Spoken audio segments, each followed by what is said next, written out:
Good evening, everyone. Today I'm going to do my presentation on adolescent emotion and the interesting facts that I found with it. So, the characteristics of adolescent emotion are displayed here. And some of the things I wanted to point out were adolescents typically deal with emotions in extremes. So, this is something that's very important to remember when dealing with students. They're new to these emotions. They've never experienced what they're experiencing. They may have different relationships with even their close friends. Friends come and go. Their parents are not as trustworthy as they once were, at least in their eyes. And there might be turmoil. There might be some positive things happening in these students' lives, but nonetheless, their emotions are dealt with in extremes. As students progress from grade 6 to 8, they are evolving cognitively and in different ways from each other. This is also important to remember too, because this is a very important time frame in students' lives when things are new to them again, dealing with emotions and extremes.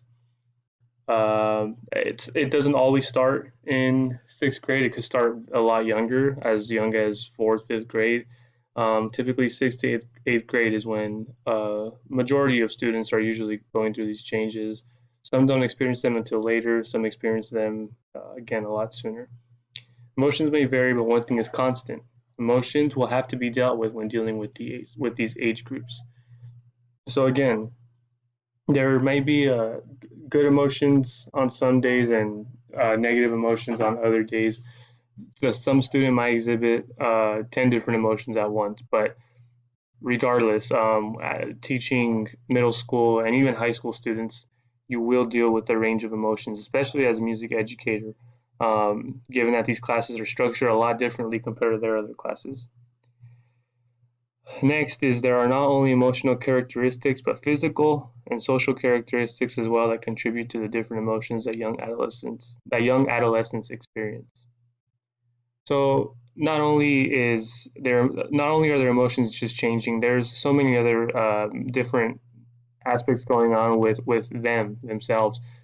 Physically, their their feet, hands are developing a lot faster than the rest of their body. Their legs and arms soon follow after. They're developing broader chests. Um, the girls are starting to develop breasts and wider hips. The boys, their voices are getting deeper, and their face features might seem a lot bigger than what they were as children. So that's the physical part of it. Socially, again, they may become either more popular or maybe a little more isolated, secluded. So it's really important to remember these extremes as well.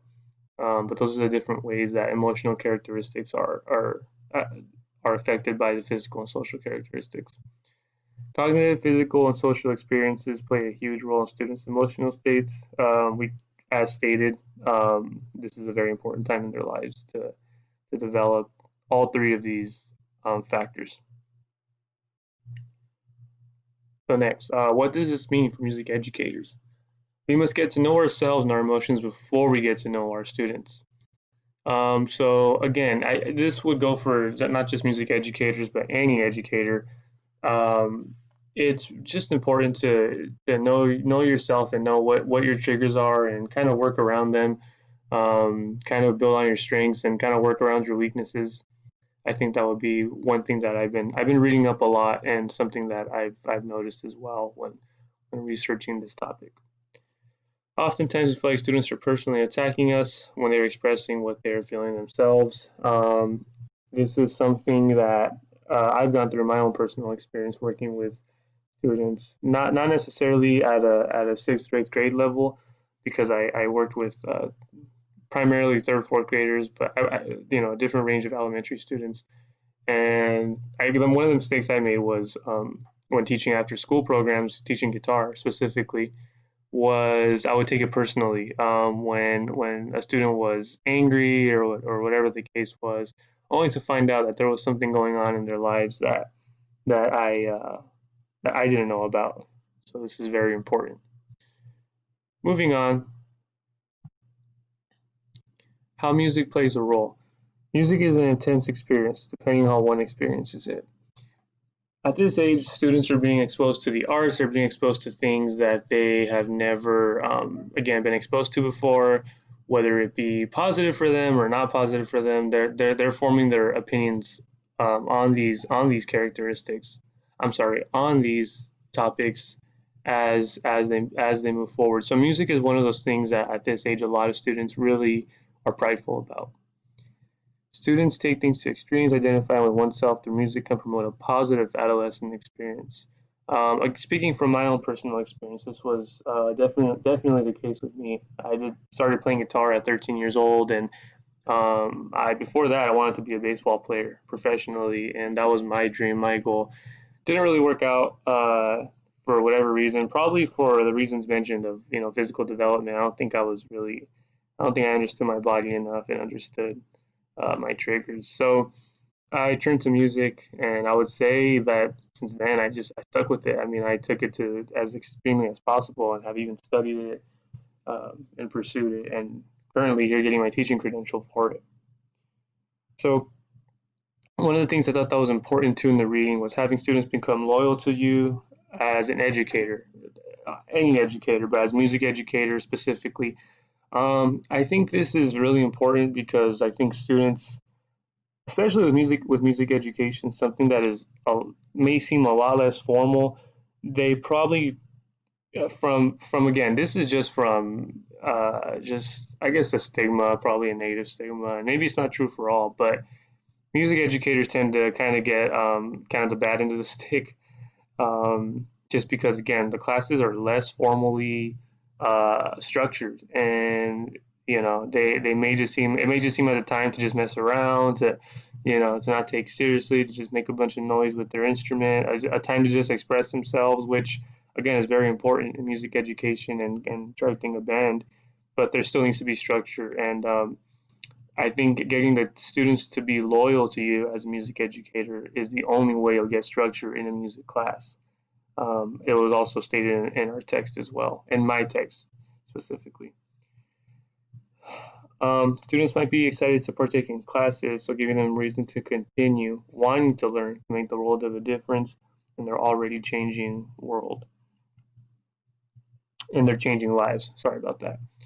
So again, their lives are changing at rapid rates at this point. Things are becoming new to them. Experiences are becoming new. Every experience is an extreme.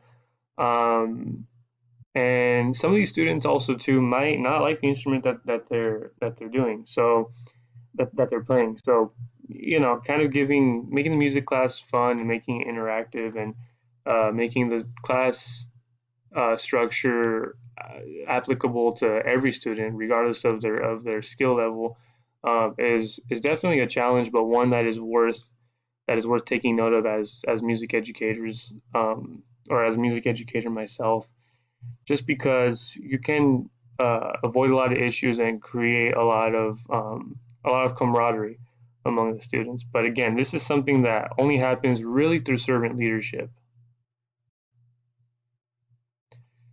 So, one of the biggest, most important parts of playing instruments and doing music is your executive functions and your executive skills.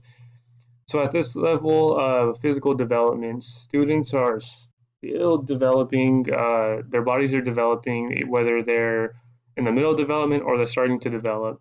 And as mentioned earlier, these are new experiences for them. So the executive functions that are required of them might not be able to be performed.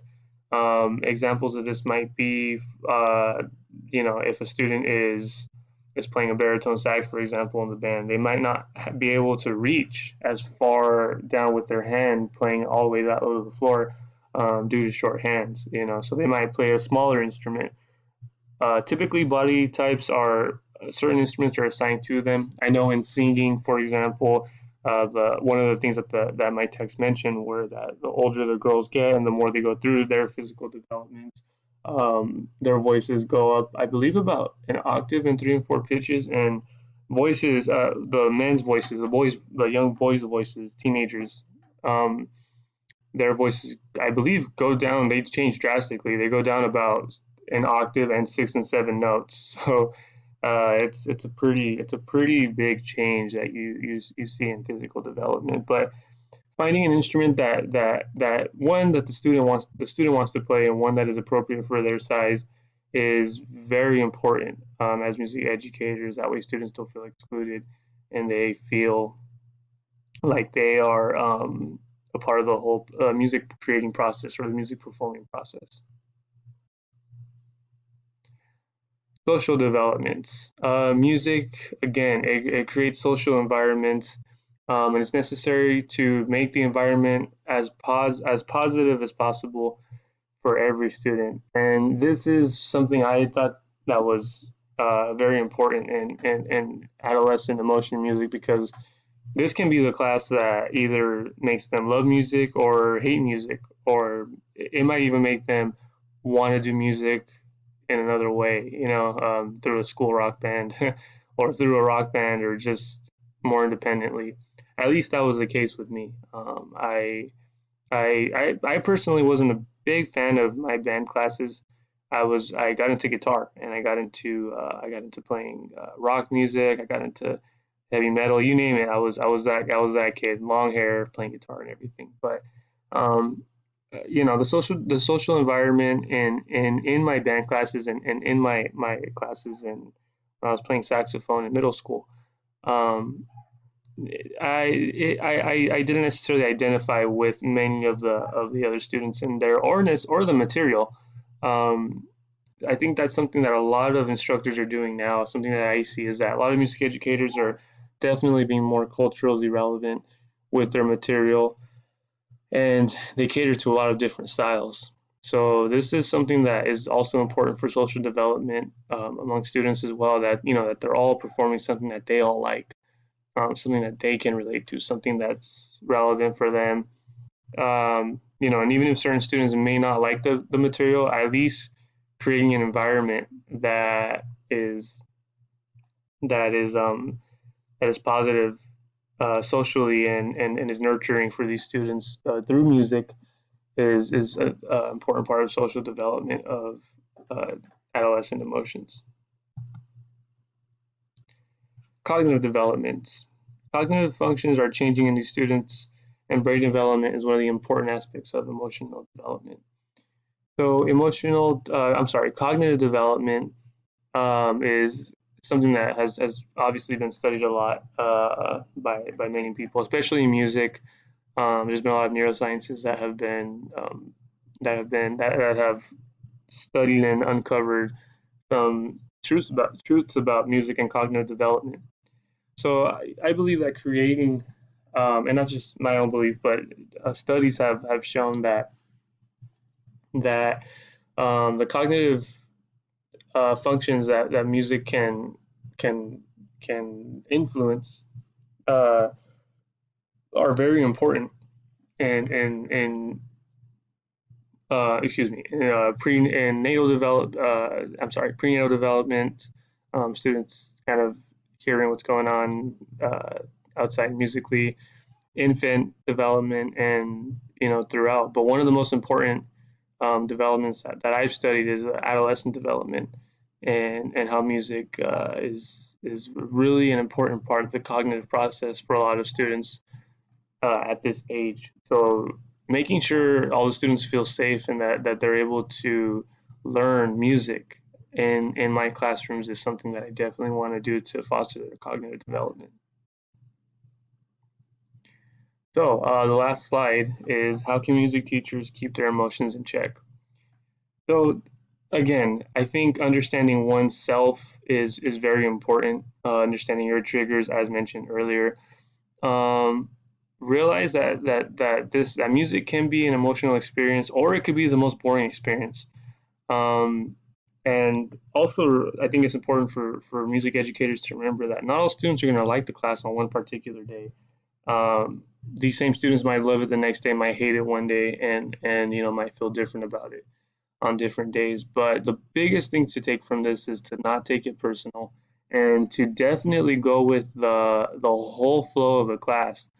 Again, music classes function a lot like PE classes in that we're using the tiny muscles to play the instrument. That's something that one of my teachers at California State University, Los Angeles, had said sometime back, Dr. Whitman.